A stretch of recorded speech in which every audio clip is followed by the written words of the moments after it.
Hello, thanks for checking out the video. This is Metal Heart.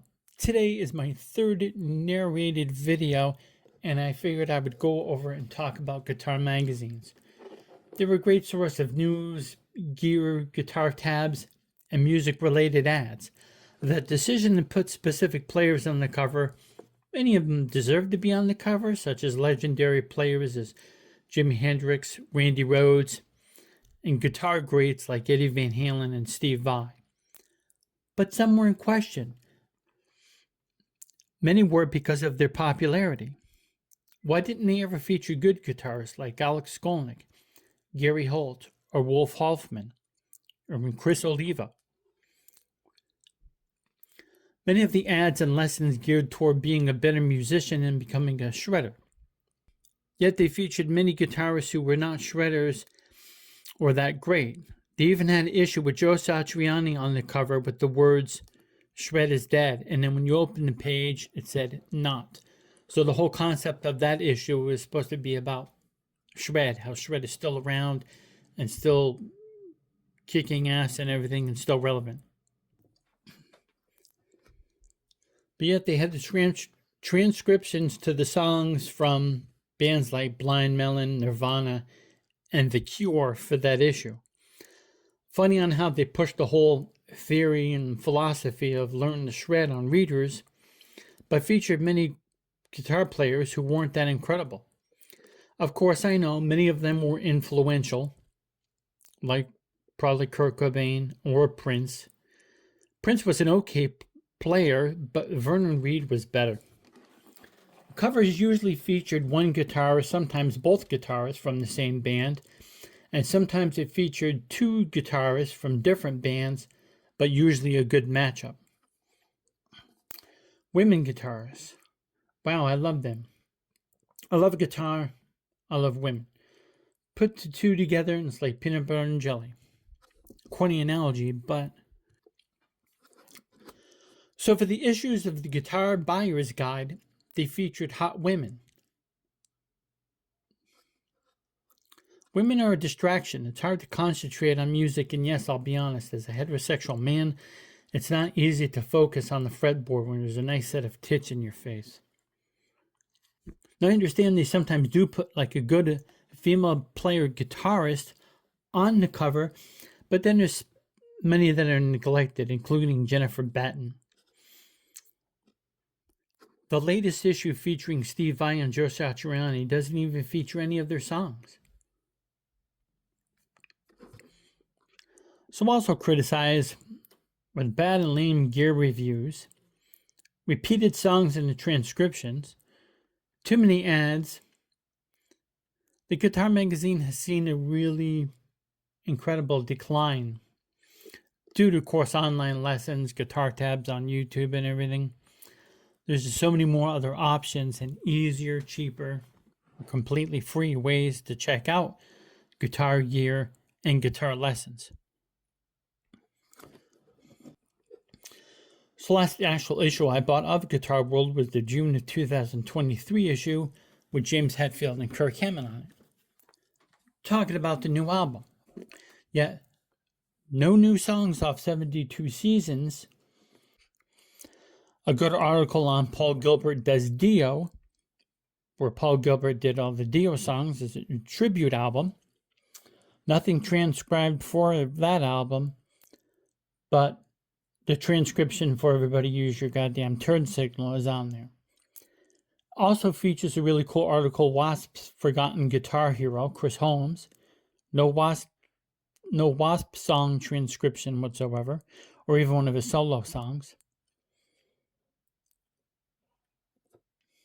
What would make sense to me if they're going to feature one specific band because they have a new album or they're featuring somebody on the cover, they should at least do one or two songs for them in the transcriptions, have the tablature for those songs of that band.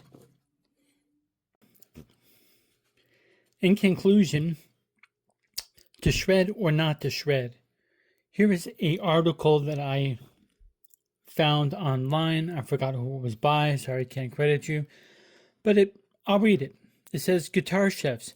I see tons of comments online from lazy people saying that music theory isn't necessary. and even go as far as bragging about their refusal to learn it. They often justify their argument by pointing out these guitar players who never learned theory. Jimi Hendrix, Stevie Ray Vaughan, Eric Clapton, Ace Frehley, B.B. King, The Edge, Eddie Van Halen, and Angus Young. If you're one of these lazy people, here's something you need to be reminded of. You're not one of these famous players. You're piggybacking off the fact that you never learned music theory and using it as a coping mechanism to justify yourself that you don't need to learn it either. If you don't want to learn it, that's fine. Do whatever you want. But don't sit there and tell other people that you are a superior musician because of it. All you're actually doing is handicapping yourself. Here are some famous players who do know music theory. Steve Vai, John Petrucci, Frank Zappa, Joe Bonamassa, John Mayer, Pat Metheny, Eric Johnson, Brian May, and Yngwie Malmsteen. So, should you bother to learn music theory? I'll let you decide for yourself. Okay, well, here's my thought on that. First of all, as I already described within the guitar magazines, they're putting anybody and everybody on there.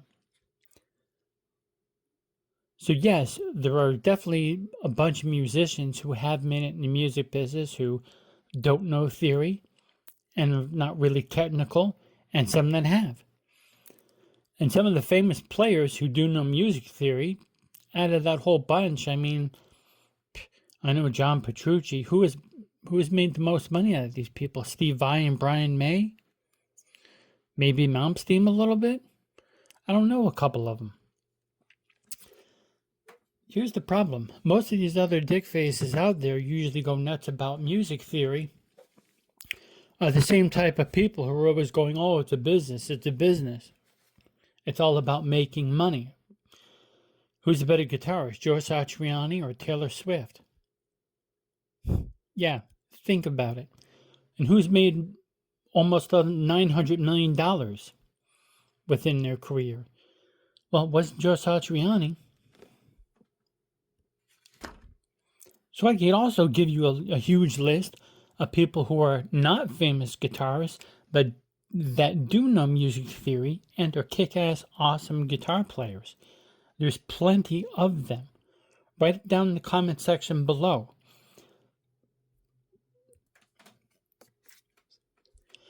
Don't get me wrong, I think learning music theory is good, it helps you advance as a musician, but it's not going to guarantee any kind of success, stardom, your band becoming huge, or writing a hit song or anything like that either. So, it's a catch-22. And if you have music in your heart, and if you love playing music, and that's what you do for a living, regardless how much you make, then that's success right there. Just not necessarily financial success. Thanks for watching.